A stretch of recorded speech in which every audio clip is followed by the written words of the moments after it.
My dear students, ANSS Academy YouTube চেনেলৰ আন এটা নতুন ভিডিঅ'লৈ তোমালোকক সকলোকে একবাৰ আন্তৰিকভাৱে স্বাগতম জনাইছোঁ। যোৱা বছৰ মানে 12 জুন 2024 চনত কেবিনেট বৈঠকত নিযুতমাইনা আঁচনি সন্দৰ্ভত কেইটামান সিদ্ধান্ত গ্ৰহণ কৰিছিলে। সেই সিদ্ধান্ত অনুসৰি কিছুমান ছাত্ৰীয়ে কি কৰিছে নিযুতমাইনা আঁচনিৰ আণ্ডাৰত পইচা পাই আছে।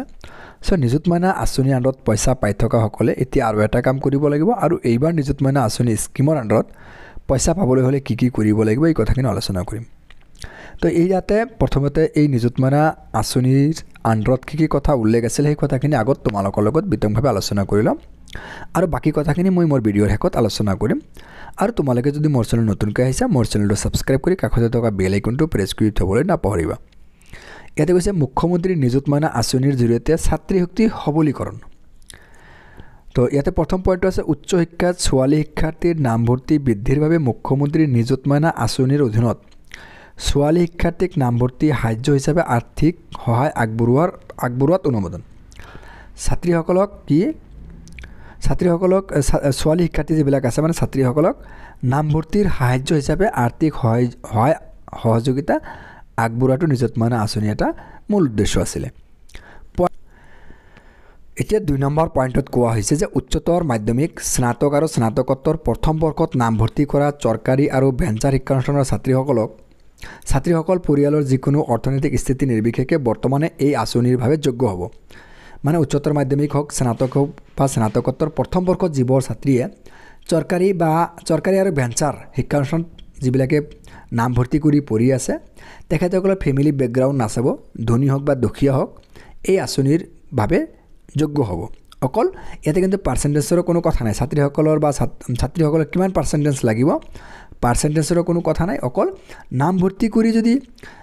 পঢ়ি আছে তেতিয়াহ'লে এই আঁচনিৰ অধীনত যিখিনি টকা সেই টকাখিনি পাব, কিন্তু চৰকাৰী বা ভেঞ্চাৰ শিক্ষানুষ্ঠানত পঢ়িব লাগিব, প্ৰাইভেট অনুষ্ঠানত পঢ়িলে কিন্তু নাপাব। 3 নম্বৰ পইণ্টত কৈছে নিম্নলিখিত চৰ্ত সাপেক্ষে ছাত্ৰীসকলক নামভৰ্তি উদগনি প্ৰদান কৰা হ'ব। ইয়াতে আৰু এই 3 নম্বৰ পইণ্টৰ আণ্ডাৰত আৰু কেইটা পইণ্ট দিছে। 3 নম্বৰ পইণ্টৰ আণ্ডাৰত যিটো প্ৰথম পইণ্ট দিছে ইয়াতে কৈছে যে একাদশ শ্ৰেণীত নামভৰ্তি কৰা ছাত্ৰীসকলৰ বাবে 10 মাহৰ বাবে মাহিলী 10 মাহৰ বাবে মাহিলী 1000 টকাকৈ মুঠ 10,000 টকা। যিবিলাকে হাই ছেকেণ্ডেৰী ফাৰ্ষ্ট ইয়েৰত এডমিশ্যন হৈছে সেই ছাত্ৰীসকলক 10 মাহৰ বাবে প্ৰতি মাহত 1000 টকাকৈ 10,000 টকা প্ৰদান কৰা হ'ব। 2 নম্বৰ পইণ্টত স্নাতক প্ৰথম বৰ্ষ বুলি কওঁতে BA, BSc বা BCom নামভৰ্তি কৰা শিক্ষাৰ্থীসকলৰ বাবে 10 মাহৰ বাবে মাহিলী 1250 টকাকৈ মুঠ 12,500 টকা তেখেতসকলে পাব। তাৰপিছত 3 নম্বৰ পইণ্ট হৈছে স্নাতকোত্তৰ প্ৰথম বৰ্ষ বলতে BEd, MA, MSc, MCom নামভৰ্তি কৰা শিক্ষাৰ্থীসকলৰ বাবে 10 মাহৰ বাবে মাহিলী 2,500 টকাকৈ মুঠ 25,000 টকা প্ৰজ্ঞান ভাৰতী আঁচনিৰ অধীনত মবিলিটি গ্ৰাণ্টক নিযুতমাইনা আঁচনিৰ সৈতে একত্ৰিতকৰণ। এই 3 নম্বৰ পইণ্টৰ আণ্ডাৰত যিটো 4 নম্বৰ পইণ্ট আছে অৱশ্য চলিত শৈক্ষিক বৰ্ষত 9 মাহৰ বাবে লাভালাভ প্ৰাপ্ত কৰিব। মানে এই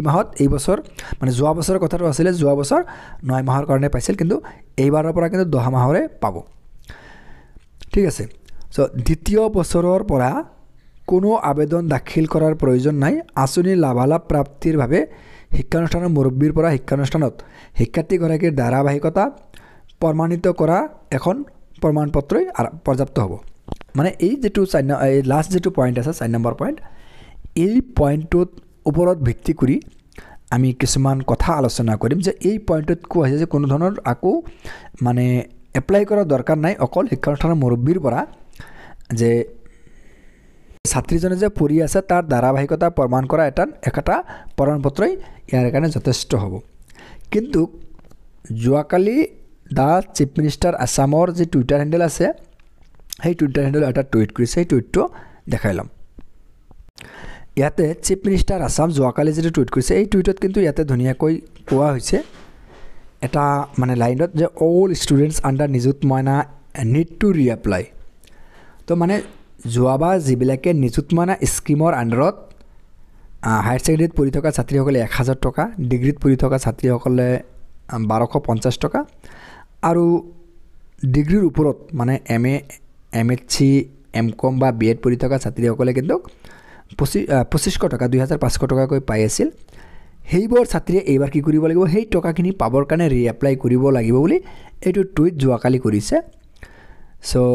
তোমালোকে কি কৰিবা তোমালোকৰ কলেজত যাবা কলেজত গৈ সুধি ল'বা ৰিএপ্লাই কৰিব লাগিব নে তোমালোকৰ